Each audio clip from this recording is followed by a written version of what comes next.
শিকারী রানীর কথায় পুরোপুরি বিশ্বাস না করলেও বউয়ের কথা চিন্তা করে রাজি হয়ে যায়। খুব শীঘ্রই জঙ্গলের মধ্যে স্নো হোয়াইটকে খুঁজেও পেয়ে যায়।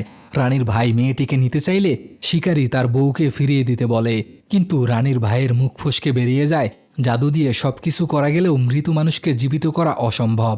শুরু হয়ে যায় তুমুল যুদ্ধ। এরপর শিকারী সিদ্ধান্ত নেয় যে করেই হোক স্নো হোয়াইটকে ওই ভয়ঙ্কর জঙ্গল থেকে বের করে আনতে হবে। প্রতিমধ্যে বাধা হয়ে দাঁড়ায় ভয়ঙ্কর এক দৈত্যর সাথে লড়াই করতে গিয়ে শিকারী মারাত্মক আহত হয়, কিন্তু স্নো হোয়াইট সামনে এগিয়ে আসতেই দৈত্যটি হঠাৎ করে থেমে যায়। সে স্নো হোয়াইটকে চিনতে পেরে যায়। তারা কোনো মতে জঙ্গল থেকে বেরিয়ে আসে, কিন্তু বেশ কয়েকটা বামন তাদেরকে আটকে ফেলে। সৌভাগ্যবশত স্নো হোয়াইটের পরিচয় পেতেই জঙ্গলের মধ্যে বামনদের আস্তানায় নিয়ে যায়। এই জঙ্গলটি অনেক ম্যাজিক্যাল জীবজন্তুতে ভরপুর ছিল। একদিন তারা একটা সাদা হরিণ দেখতে পায়। হরিণটি স্নো হোয়াইটের দিকে তাকিয়ে মাথা নিচু করে সম্মান জানায়। এই দৃশ্য দেখে সবাই কনফার্ম হয়ে যায় এটা কোনো সাধারণ মেয়ে না। ঠিক তখনই কেউ একজন হরিণটাকে তীর মারে, আর হরিণটা সেখানেই ভ্যানিশ হয়ে যায়। আবারও শুরু হয়ে যায় ভয়ঙ্কর লড়াই। বামনরা স্নো হোয়াইটকে বাঁচিয়ে নেয়। শিকারী ধরা পড়ে যায়। পরক্ষণেই সুযোগ পেয়ে রানীর ভাইকে পরপারে পাঠিয়ে দেয়।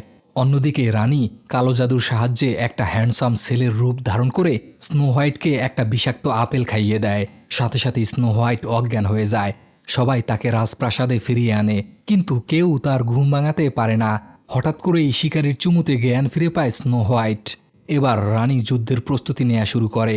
1 ডজন সুন্দরী মেয়ের যৌবন রস চুষে নিয়ে হয়ে ওঠে ভয়ঙ্কর শক্তিশালী। এবার যুদ্ধের জন্য তার বিশাল সেনাবাহিনী পাঠায়। অন্যদিকে স্নো হোয়াইটও নিজের সৈন্যবাহিনী জোগাড় করে কেল্লায় আক্রমণ করে দেয়। বামনরা লুকিয়ে কেল্লার দরজা খুলে দেয়, আর পরক্ষণেই তুমুল যুদ্ধ শুরু হয়ে যায়। এক পর্যায়ে স্নো হোয়াইট আর রানী মুখোমুখি হয়। রানী তার কালো জাদুর সৈন্যদেরকে যুদ্ধে লাগিয়ে দেয়। শিকারী আর তার সঙ্গীরা শেষ মুহূর্ত পর্যন্ত লড়াই চালিয়ে যায়। অনেক যুদ্ধের পর স্নো হোয়াইট রানীকে আহত করে দেয়। পরক্ষণেই রানী তার আসল রূপে ফিরে আসে আর মারা যায়। রানীর মৃত্যুর সাথে সাথেই কালো জাদুর প্রভাব কেটে যায়, আর স্নো হোয়াইট হয়ে ওঠে নতুন রানী। এখানেই মুভিটি শেষ হয়। ধন্যবাদ সবাইকে।